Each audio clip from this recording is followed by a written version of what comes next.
Amelia Harper stood in the doorway of what was supposed to be the nursery, her hand trembling as she held the thin white stick that had forever changed her world. The two pink lines blurred through her tears, but there was no mistaking them. She was pregnant. Her heart swelled and broke all at once as she turned toward the living room, the glow of the soft lamplight casting shadows across the polished floors. Charles was there, impeccably dressed as always, his tie loosened as if he had just stepped off the cover of a magazine. He was scrolling through his phone, his face impassive. Amelia's breath caught in her throat. "Charles," she whispered, her voice cracking under the weight of the secret she'd kept all day. "I have something to tell you." He looked up, his expression unreadable. "What is it, Amelia? I have a flight to catch." She swallowed hard, the stick shaking in her hand. "I'm pregnant," she said, her voice barely a breath. "We're going to have a baby." A beat of silence stretched between them, thick and suffocating. Charles's lips pressed into a thin line. He set his phone down with a controlled precision. "Amelia," he said evenly, his voice cool and detached. "That's not part of the plan." She blinked, the world tilting beneath her feet. "What do you mean?" she asked, tears gathering in her eyes. "We're married, Charles. I thought—" His gaze hardened, his jaw tightening. "I've been meaning to talk to you about this. About us," he said, his tone matter-of-fact, as if discussing a business deal. "I'm leaving. I've met someone else. This marriage, it's over." Amelia felt the air leave her lungs, her vision swimming. "No," she choked out, stepping forward. "Please, Charles. We can work through this. We're going to have a baby. Our baby." He shook his head slowly, his eyes cold and distant. "You'll be fine," he said dismissively. "I'll make sure you're taken care of financially." She reached for him, her hand trembling.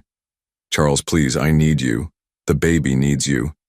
If this story resonated with you, subscribe to the channel and spread the word, and tell us where you're watching from." He pulled away, his expression impassive.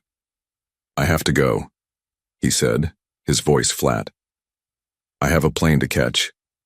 A tear slipped down her cheek, tracing a path over her trembling lips. "Don't you dare walk out that door, Charles," she whispered, desperation cracking her voice. But he was already moving, grabbing his coat from the hook by the door. "Goodbye, Amelia," he said, not meeting her eyes. The door slammed shut behind him with a finality that shattered her heart. The echo of it ricocheted through the empty house, settling like a weight on her chest.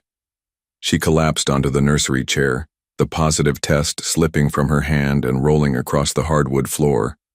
The soft glow of the lamp illuminated the half-painted walls, the dreams she had dared to build now crumbling around her. Her hand rested on her stomach, the reality of the tiny life growing inside her, a fragile anchor in the storm of her thoughts. She had never felt so alone, so small, so utterly betrayed. Somewhere outside, the sound of a car engine roared to life, fading into the night. Amelia pressed her eyes shut, tears spilling over as her heart splintered. She vowed then, in that dimly lit room, that she would fight for her child. That no matter how alone she felt tonight, she would find the strength to protect this life. And as the darkness swallowed the house, Amelia Harper promised herself that Charles's goodbye would not be the end of her story. 3 years passed, like a slow-moving storm, each day heavy with the weight of betrayal and the loneliness that clung to Amelia's skin. The nursery she had once painted in soft pastels now existed only in memories. Her new world was a cramped apartment with cracked walls that seemed to close in on her more each day. Noah was her constant light. Every morning he greeted her with a toothy grin, his small hands reaching for her, his innocent eyes free from the darkness that had nearly swallowed her. But innocence came at a cost. Bills piled on the kitchen counter like accusations. Rent, groceries, daycare. Each one a reminder that she was doing this alone. The days blurred together. She worked 2 jobs, waiting tables by day, cleaning offices by night.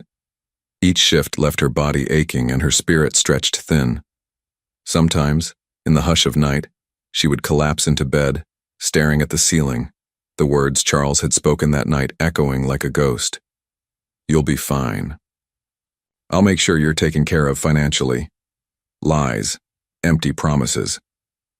She talked to herself in those moments, half-muttered prayers and confessions.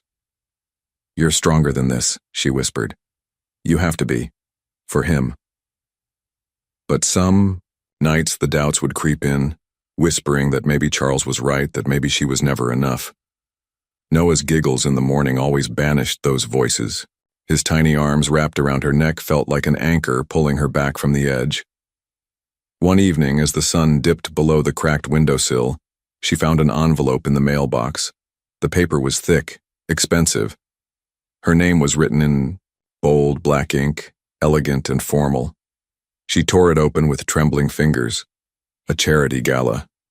An invitation to an event she would never dream of attending now. But the organization was one she remembered. It had been Charles's passion project, the one that had earned him accolades in the papers. The memory stung, but curiosity pricked at her. She traced the elegant lettering, the words blurring through the haze of exhaustion and old pain. Her heart pounded, old wounds stirring. She had spent 3 years burying him, his lies, his betrayal. Yet, here he was again, a shadow she could not outrun. A small voice inside her whispered that maybe she should go, not for him, but for Noah, for the chance to prove to herself that she could face the past and stand tall. She tucked the invitation beneath Noah's tattered baby blanket, a keepsake from better days, its edges frayed from countless washes. She pressed a kiss to Noah's forehead as he slept, his hair a tousled halo on the pillow. "Maybe it's time to stop running," she whispered, her voice trembling with both fear and resolve. Outside, the city hummed with life she felt no part of, but inside, something had shifted. Morning light spilled through the small apartment window, painting the cracked walls with a soft glow that made everything seem almost hopeful. Amelia sat at the kitchen table, the unopened invitation resting, like a question between her and the world she had built to keep Charles out. Noah's laughter drifted from the living room as he played with his worn-out blocks, his smile fragile but determined, just like hers. She picked up the envelope, its expensive paper smooth beneath her fingers. Her heart thudded with a mixture of curiosity and dread. Could she really face him after all these years? Could she walk into that room head held high when every part of her still bore the bruises of his betrayal? A knock at the door made her jump. Lisa stepped inside without waiting for an answer, her face bright with concern. She took one look at the envelope in Amelia's hand and sighed. "Is that what I think it is?" she asked, her voice soft but insistent. Amelia's shoulders sagged. "It's the gala, the one Charles used to love." Lisa pulled out a chair and sat across from her, eyes brimming with empathy. "You need to go," she said firmly. "For Noah." Amelia shook her head, her hands trembling. "Lisa, I can't. What if he's there? What if I see him and—" Her voice broke, the old pain clawing its way back. Lisa reached across the table, squeezing her hand. "Amelia, you've spent 3 years building a life for you and Noah. You've given him everything, even when you had nothing left to give. But he needs more than love. He needs opportunities, support. That gala is full of people who can help." Amelia swallowed hard, her eyes filling with tears. "I don't know if I'm strong enough." Lisa's gaze hardened with a determination that Amelia had always envied. "You are. I've seen you fight every single day. This is just another fight, Amelia. You can't let Charles's shadow stop you from doing what's best for Noah." Amelia looked at the invitation again, the elegant lettering a stark contrast to the worn table it rested on. She thought of Noah's tiny hands and the nights she'd spent worrying about his health. The thought of giving him a future, a real future, sparked a small flame of hope in her chest. She wiped her tears and met Lisa's steady gaze. "Okay," she whispered. "I'll go." Lisa's smile was full of pride.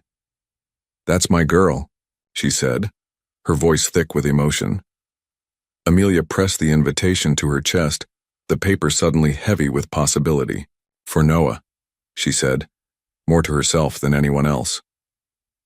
In the living room, Noah's laughter rose again, a small, defiant beacon against the darkness that had once threatened to consume them both. She closed her eyes for a moment, gathering every ounce of courage she had left. Outside, the wind rattled the window, carrying with it the faint sound of traffic and life beyond these walls. She would go to the gala. She would face whatever waited for her there, whether it was opportunity or the ghost of Charles's betrayal, because Noah deserved a mother who could stand tall. The grand ballroom pulsed with laughter and the gentle clinking of champagne glasses. Crystal chandeliers cast a warm glow over glittering gowns and polished shoes. Amelia stepped cautiously into the throng, her heart a drumbeat of nerves and resolve. She wore a simple but elegant dress, its navy fabric hugging her curves in a way that felt both comforting and defiant. Beside her, Noah held tightly to her hand, his wide eyes darting from one dazzling sight to another. He looked so small in his borrowed suit, but the curiosity and wonder in his gaze made him seem larger than life. She scanned the crowd, her breath catching as she spotted familiar faces from a life she had tried so hard to forget.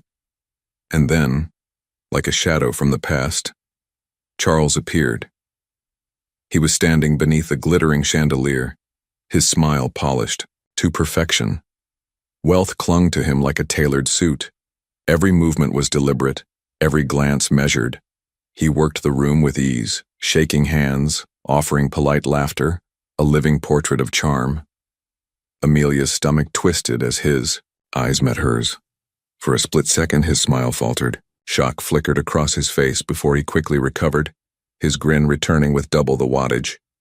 He excused himself from his conversation and approached her, his eyes scanning her from head to toe. "Amelia," he drawled, his voice smooth, as aged whiskey. "What a surprise." She forced a polite smile, her heart a hard knot in her chest. "Charles," she said, her tone cool but even. His gaze drifted downward, landing on Noah. The child's wide eyes met his, curious but cautious. "And who might this be?" Charles asked, his voice carefully neutral. Amelia's spine straightened. "This," she said, her voice firm, "is Noah, my son." A flicker of something, surprise, confusion, maybe even guilt, crossed Charles's features. "Your son?" he repeated, his voice catching. Amelia's eyes were steel. "Yes, my son." Charles's smile wavered, his eyes darting between Amelia and Noah. He opened his mouth as if to speak, then closed it again. For the first time since she had known him, he looked unsure. Noah tugged gently at Amelia's hand, his small voice breaking the tension. "Mommy, can we go get some cake?" Amelia looked down at him, her heart softening. "Of course, sweetheart," she said, squeezing his hand. She turned back to Charles, her gaze steady. "Excuse us," she said, her voice calm but laced with finality. As she walked away, she could feel his eyes on her back, his charm unable to mask the confusion, and maybe even the regret, that now clouded his perfect smile. The music swelled, around them champagne bubbles catching the light, but to Amelia the world had never felt more real. Noah deserved to see his mother standing strong, no matter how many ghosts tried to drag her down. She guided Noah toward the dessert table, her resolve like armor. The clatter of forks and laughter faded behind Amelia as Charles's hand closed around her elbow. His grip was firm, a reminder of the power he once wielded so easily. He steered her away from the crowd, his voice low but sharp. "Amelia, we need to talk," he hissed, his breath hot against her ear. She stiffened but allowed him to lead her, down the marble hallway that stretched from the ballroom, the soft glow of wall sconces casting shadows that danced like old ghosts. She pulled her arm free, the echo of their footsteps bouncing off the polished floors. "What do you want, Charles?" she demanded, her voice trembling with anger but holding its ground. He turned to face her, his face a careful mask of charm and irritation. "You blindsided me out there," he said, his tone dripping with accusation. You show up with a child, my child, and expect me to just accept it without an explanation? Amelia's heart pounded, but she drew in a slow breath. Your child? She repeated, her voice ablade. You left me, Charles. You walked out that door without looking back. You didn't ask questions then. His jaw clenched. I had my reasons. You wouldn't understand. She stepped closer, her eyes fierce. Try me, she spat. Because for 3 years I raised our son alone, wondering why the man I loved abandoned us without a second thought. He ran a hand through his hair, the perfect facade slipping. You don't know what I was dealing with, Amelia. Business. Complications. I couldn't stay. Amelia's laugh was cold and hollow. Business, she echoed. That's what you call running away from your responsibilities? From your own child? He flinched, his confidence wavering. I thought you'd be better off without me, he muttered. She shook her head, tears of anger and betrayal blurring her vision. You made that decision for me. For him.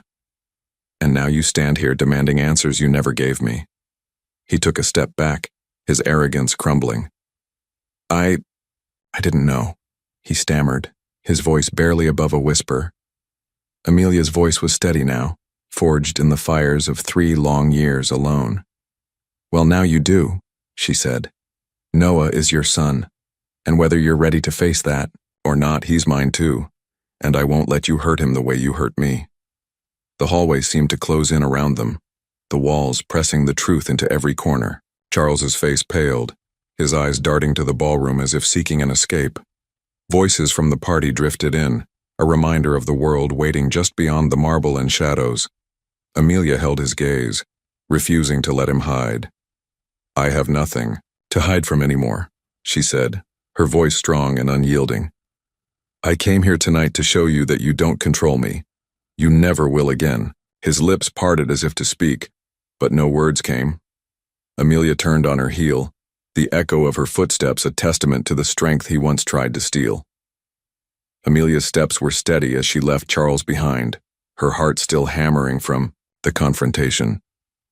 The ballroom seemed to glow with an artificial brightness that made every smile look like a threat. She needed a moment to breathe, to let the cold anger that had carried her through that encounter settle into something she could manage. She found a quiet corner near a potted palm, the shadows long and welcoming. She leaned against the wall, her eyes scanning the crowd for Noah. He was safe with Lisa at the dessert table, giggling over a plate of cupcakes. Relief washed over her, at least for now. Amelia Harper? A voice whispered from the shadows. She, startled, turning quickly. A woman stepped forward, her face partially hidden beneath a dark hat and a cascade of carefully arranged hair. Her eyes were sharp, filled with a weariness that spoke of secrets. Yes?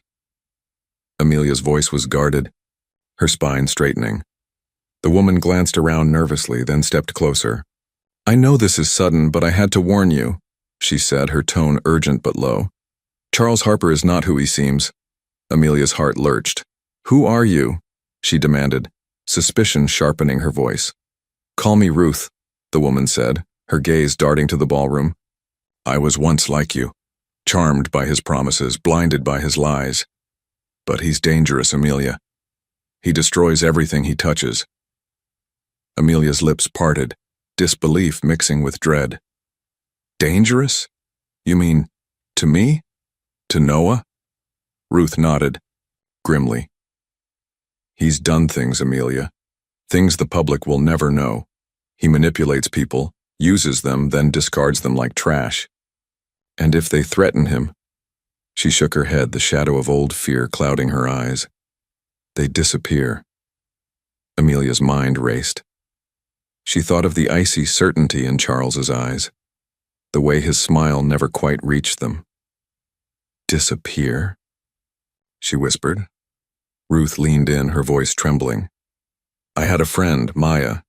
She tried to expose him for fraud. One day she vanished. No one knows where she went. The police called it a runaway case. But I knew her. She wouldn't just run. Amelia's breath caught. Why are you telling me this? Because I see the strength in you that I didn't have, Ruth said, her eyes shining with something like hope. Because you have Noah, and because if you're not careful, Charles will do to you what he's done to so many others. Amelia's mind rebelled against the possibility. She wanted to deny it, to tell Ruth she was wrong. But something deep inside her, something that had survived the betrayal, recognized the tremor of truth in Ruth's voice. A violinist began a slow song in the ballroom, the music drifting to their hidden corner like a mournful secret. Amelia drew a shaky breath. What can I do? Ruth pressed a folded paper into Amelia's hand. Be ready, she whispered. If he feels threatened, he'll lash out. Watch every move, protect your son. Amelia closed her fingers around the paper, her heart heavy with dread. Thank you, she whispered. Ruth's eyes glistened with old pain.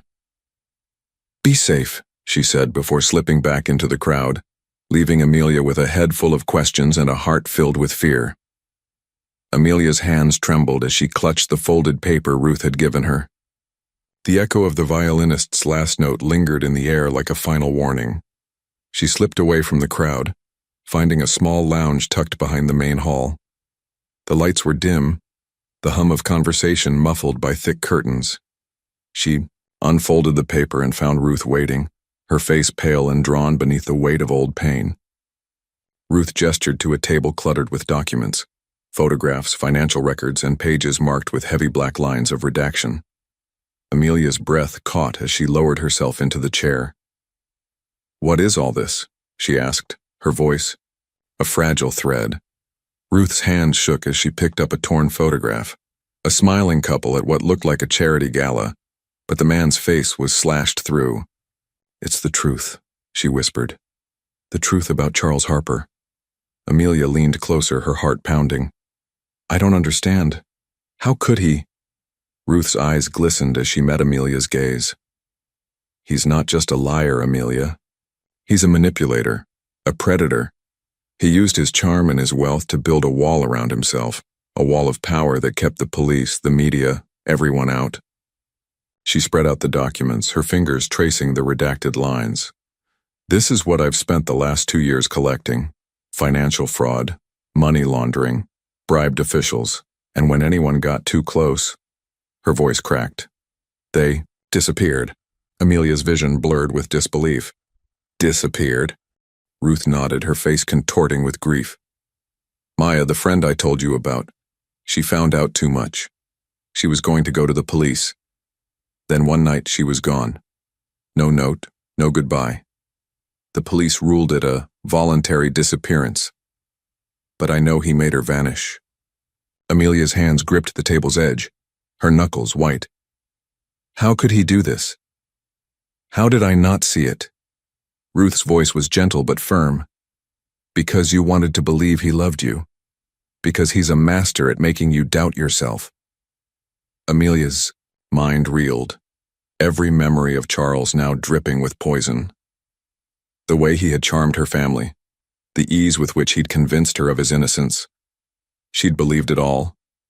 She thought of Noah, asleep at home, and a cold dread settled in her chest. She picked up the torn photograph, tracing the slashed face. How do I stop him? She asked, her voice a whisper. Ruth's eyes met hers, a mixture of fear and determination. You need to be smart. Gather proof.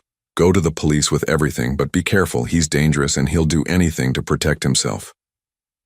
Amelia nodded slowly, the weight of the truth settling over her like a lead blanket. She thought of Noah's small hand in hers, of the life she had fought so hard to build.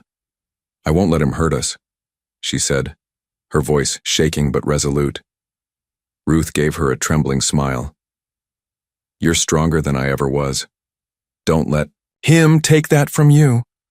Amelia clutched the documents to her chest, her mind set. Amelia's hands shook as she fumbled with the key, her mind still replaying Ruth's words. The hallway smelled of old paint and stale air, but tonight it felt even more claustrophobic. She pushed the door open, expecting the comforting sight of Noah's toys and the faded rug that marked their home. Instead, her heart dropped into her stomach. The living room was a wreck. Cushions lay torn and scattered, the bookshelf overturned. glass from a broken lamp littering the floor like ice. Her breath caught in her throat, a sob of panic clawing at her chest. "Noah?" she called, her voice tight and urgent. A small whimper answered her from the hallway. She darted forward, finding him crouched by the wall, his eyes wide and wet with fear. She scooped him into her arms, holding him close. "It's okay, baby," she whispered, though she didn't believe it herself. "Mommy's here." She forced her gaze back to the living room. Among the chaos, a single piece of paper lay crumpled on the coffee table. She moved to it slowly, her stomach twisting. The words were scrawled in angry black ink. "Stop digging. Next time it won't just be your apartment." Tears blurred her vision. The threat pulsed in the air, a promise of violence that left no doubt who was behind it. Charles's reach extended further than she had ever imagined. Her phone trembled in her hand as she dialed Lisa's number. The ring felt like a lifetime. "Amelia?" Lisa's voice came through, warm and worried. "It's him, Lisa." Amelia gasped, her voice breaking.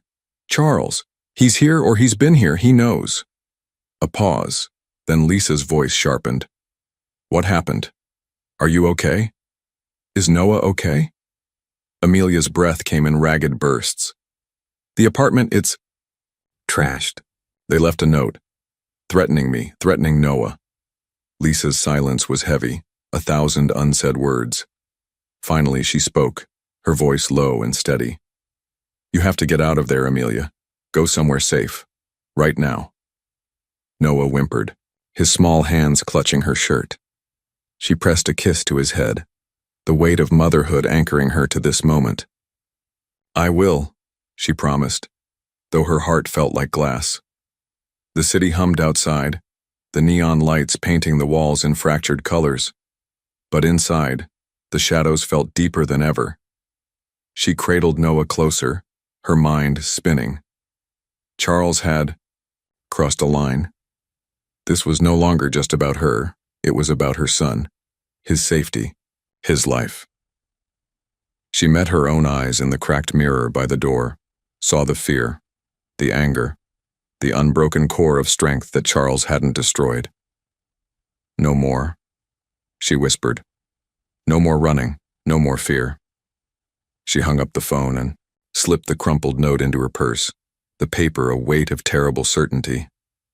She grabbed a small bag and filled it with essentials, diapers, clothes, Noah's favorite stuffed bear. She'd get out tonight.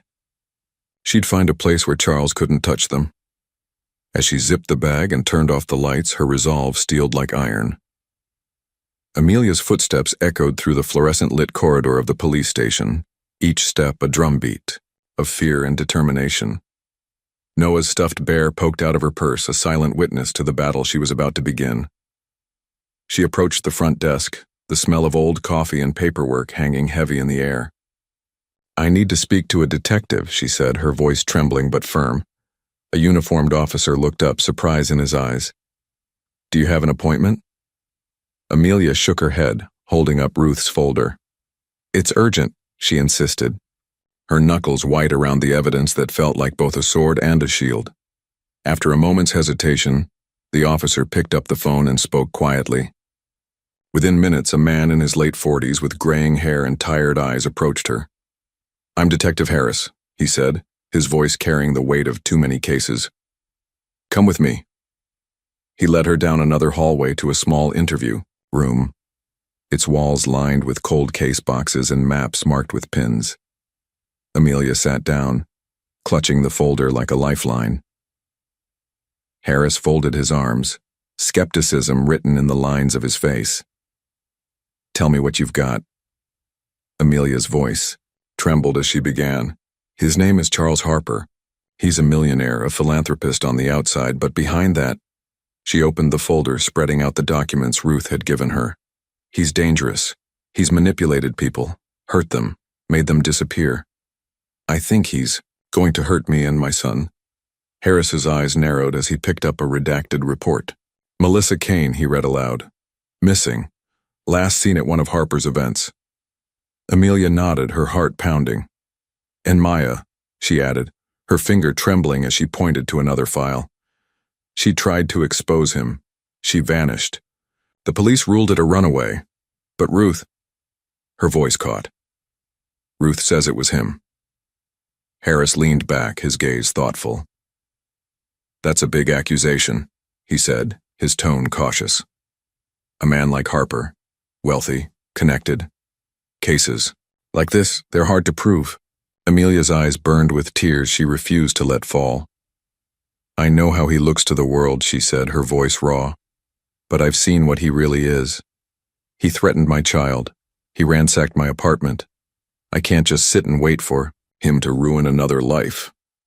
Harris sighed, his fingers drumming on the table. There's something here, he admitted, his voice softening. Too many missing women connected to him, too many dead ends. He met her gaze, a flicker of belief in his eyes. I'll dig into it. But it won't be easy. Amelia leaned forward, her voice shaking with desperation. Please, I'm terrified for Noah. He's all I have. I can't let Charles take him from me. Harris nodded, determination setting in his features. All right, Mrs. Harper, I'll assign a team to this. But you need to stay somewhere safe. Somewhere he can't find you.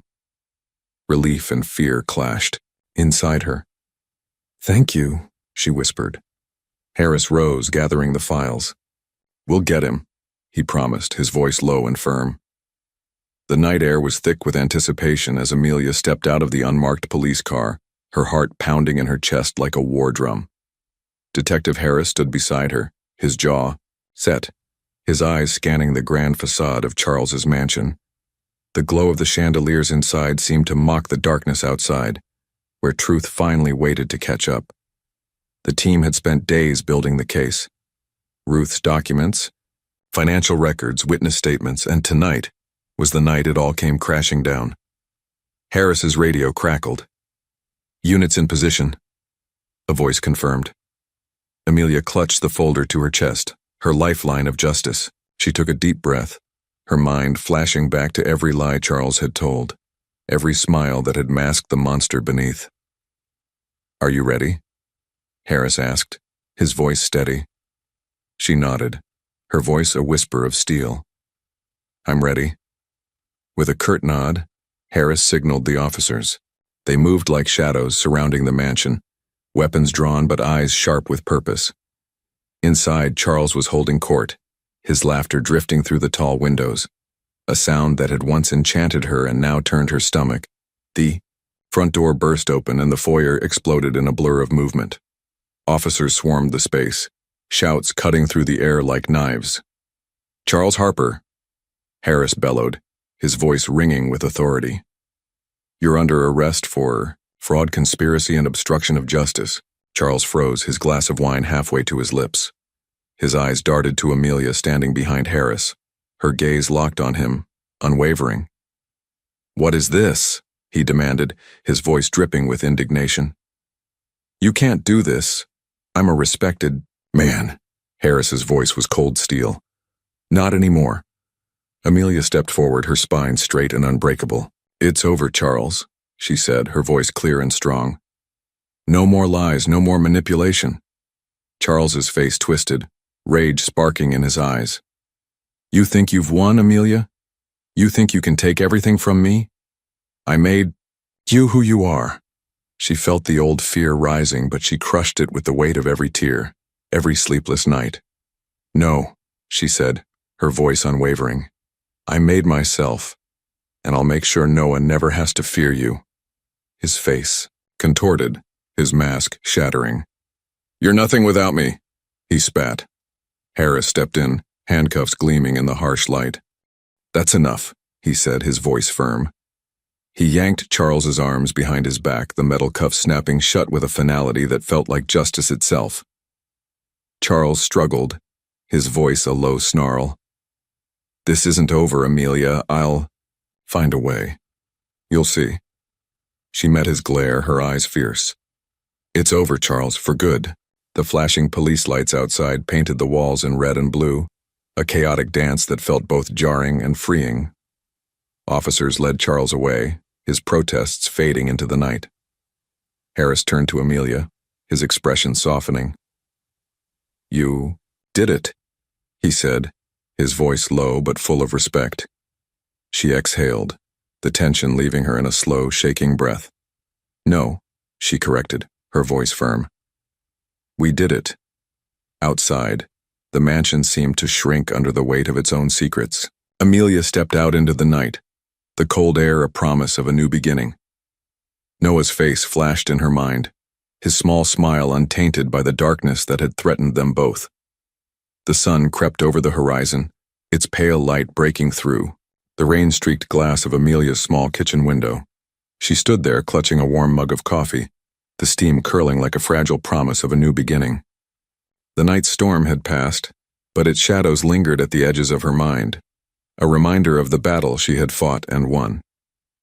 Noah's laughter drifted from the living room, bright and unburdened. He sat cross-legged on the faded rug, his small fingers carefully arranging the wooden blocks she had bought second-hand, each one a silent testament to their journey.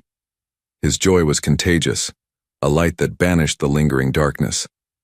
Amelia watched him, her heart swelling with a bitter-sweet Aki. She had fought for him, for herself, for the truth that had once threatened to destroy her. Charles was gone now, his crimes exposed to the world, his mask shattered beyond repair. She had stood in that courtroom and faced him, felt his gaze, full of hatred and desperation, and she had not looked away. The scars of his betrayal still ached, some deeper than others, but they were a part of her now, a map of her survival. She had learned that strength was not just in standing tall but in rising after being broken. A knock at the door pulled her from her thoughts. She opened it to find Lisa, her friend's face warm with the same relief and hope that had carried them both through the darkness. Hey, Lisa said softly, stepping inside. How are you holding up? Amelia managed to smile, though tears stung her eyes. Better, she said, her voice steady. Every day feels a little lighter. Lisa squeezed her hand, her eyes bright with pride. You're incredible, you. Know that? You faced down the devil and came out stronger. Amelia shook her head gently. I couldn't have done it without you, she murmured. They sat together at the kitchen table, the morning sun casting long shadows across the worn surface. You know, Lisa began, her voice hesitant but hopeful. It's okay to start over, to build something new. You deserve that, Amelia. Amelia glanced at Noah, who had started humming a little tune as he played, his world blissfully untouched by the darkness she had fought so hard to keep from him. Yeah, she whispered, her heart softening. I think I'm finally ready. Lisa's smile widened. He's lucky to have you, she said, nodding toward Noah. Amelia's gaze lingered on her son, his bright eyes reflecting the morning light. I'm the lucky one, she said. They sat in silence, the weight of the past slowly giving way to the gentle pull of the future. Outside, the storm clouds parted, leaving the sky a brilliant, hopeful blue. Amelia closed her eyes for a moment, breathing in the scent of rain and new beginnings. She would carry the scars, but they would no longer define her. She had chosen to fight, to protect, to heal. And now, with Charles's darkness behind her, she could finally step into the light. She rose from the table and walked to Noah, gathering him in her arms. His small arms wrapped around her neck, his laughter a soft song in her ear. Mommy, he whispered, are we happy now? Amelia held him tighter, her voice strong and sure. Yes, baby, she said, pressing a kiss to his forehead. We're free. As the morning sun bathed them in its gentle glow, Amelia felt the weight of the past begin to lift, replaced by a fragile, beautiful hope. She was ready for whatever came next.